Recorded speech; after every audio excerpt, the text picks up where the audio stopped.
Hello. Challenge is not a very big word, but it belies the power and the emotion behind it. The United Nations will talk about global challenges. Multinational organizations will talk about corporate challenges, and individuals will talk about challenges that are very important to them. For me, one of the most heartwarming challenges I've come across at the moment is watching my one-year-old grandson learning to walk. You can see the tenacity, you can see the concentration, you can see how much effort he's putting into trying to get over that crawling to the walking stage. It's a word we use very often. In fact, we've heard it twice here today. But who has actually stood back and thought, what is it about a challenge that makes it so powerful? Why is it so emotionally charged for us?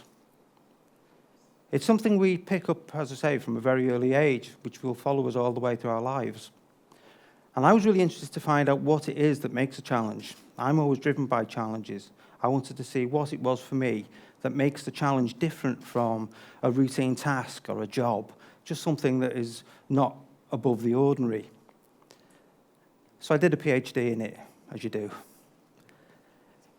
It's one of those areas, the more I started to look at, the more I realized the complexity within it all.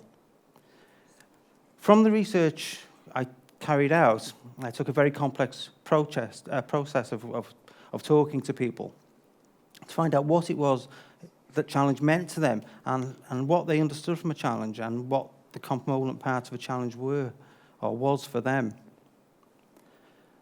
From that research, I found out there was quite a commonality across all the different kinds of challenges we take on. From that, I created a model with 4 main parts. The 4 parts actually have a lot more underlying elements within them, but for here, I'll just talk about the 4. The first one is time. The second one is emotions. The third is achievement.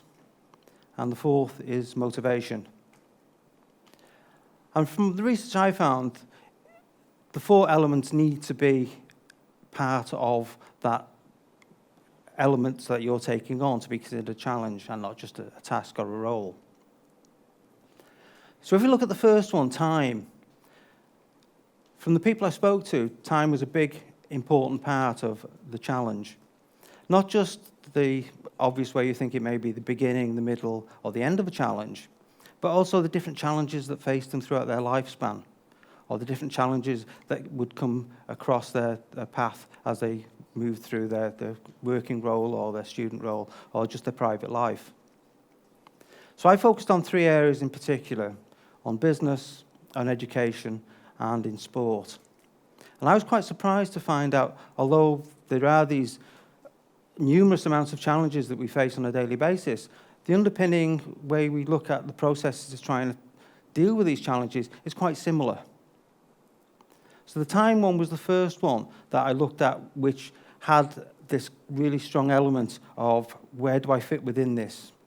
And it could be something very straightforward where we set ourselves a goal, and once we've reached that goal, then the challenge is finished. And then we look to reset that goal and reset the challenge for the next time. Or it could be something a lot more personal, something that is a lot more long-term in our lives.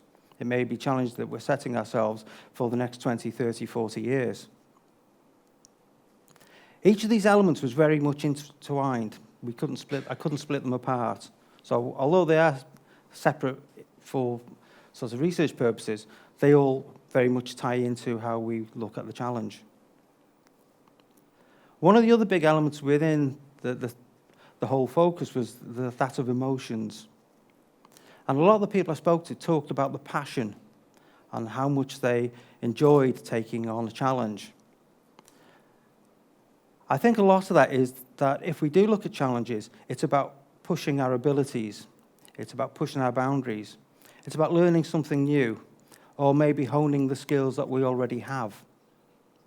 So it's very much looking at how we tackle those challenges. And at the beginning, it may be that we're a little bit anxious because we're taking ourselves out of our comfort zone. That we may feel like, what are we doing here? But then I think everybody I spoke to always replied at the end when they got to the stage of reaching the goal or they reached the task, that they felt elated, that they felt they're glad they'd taken on that challenge. The next stage was achievement.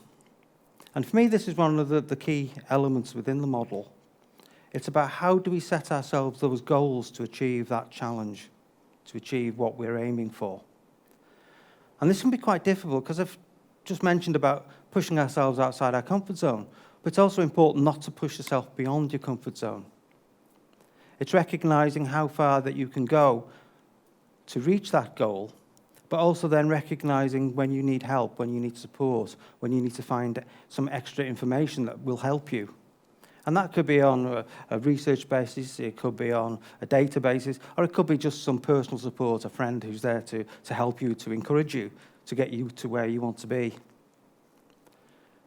The achievement, as I say, is one of those elements where the greater the challenge, the greater the feeling of achievement. It's when you've actually got to that stage when you've done it and you've finished, then, yeah, I feel absolutely brilliant. Bring on the next challenge. It's very much about trying to integrate all these different sections together. So if we have the time, we have the emotions, we have the achievements. But for me, the driving force of them all is the motivation. We need to feel motivated to actually go out and do this challenge, to meet this challenge. We need to be able to motivate ourselves to get through the times when things aren't going quite right, to motivate ourselves, to push ourselves, to actually get through those difficult times. So how do we do that? A lot of the time, it's trying to set those goals that we can achieve, that we can set timelines for ourselves, but also very much that we need to discuss or find out for ourselves who we're actually doing this for. Are we motivated to complete this challenge for ourselves, or are we trying to do it for somebody else? I just want a lot of people who specifically were going into a different task, and they were doing it to impress somebody else. They didn't really have a lot of interest in it, but they were trying to do it for somebody else. A lot of the areas within this challenge can be complex. It's with any kind of interaction with other people, with any kind of reflection in ourselves, it's never a straightforward approach on how to get from one place to another. And although these areas are separate, it's very easy to go forwards and backwards within the model to try and find out where you'd fit within that. It's a very complex issue when we start looking at working with other people. One of the participants I spoke to said that when we are young, our challenges tend to be very individual. They're our own challenges. It's only when we grow a little bit older, when we go into work with other people, then those challenges become more complex. That we're not just looking at our own goals, our own tasks, we're looking at sharing those with other people. So that's when we then tend to then have to compromise with some of the things that we're looking at. So if we go back to what I said before at the very beginning, that we have all these different levels of complexity within the challenges, whether it's at a global level, whether it's a corporate level, whether it's individual level, whether it's your personal life, whether it's in your sporting life. The key thing for me that came out of all my research is to enjoy your challenges, to go forward, to learn, to push your boundaries, to expand your experiences, and then use those challenges in a positive way to then move forward and then move into the next challenge. As students, you have a long academic life ahead of you, and I hope every time you come to a new assignment or you come to a new piece of work, you find it interesting and it challenges you to look further, to find out more information and go further on in your careers. For me, my life has been one challenge after another, and I wouldn't have it anyway. So thank you very much for listening to me, and I hope all your challenges you conquer. Thank you.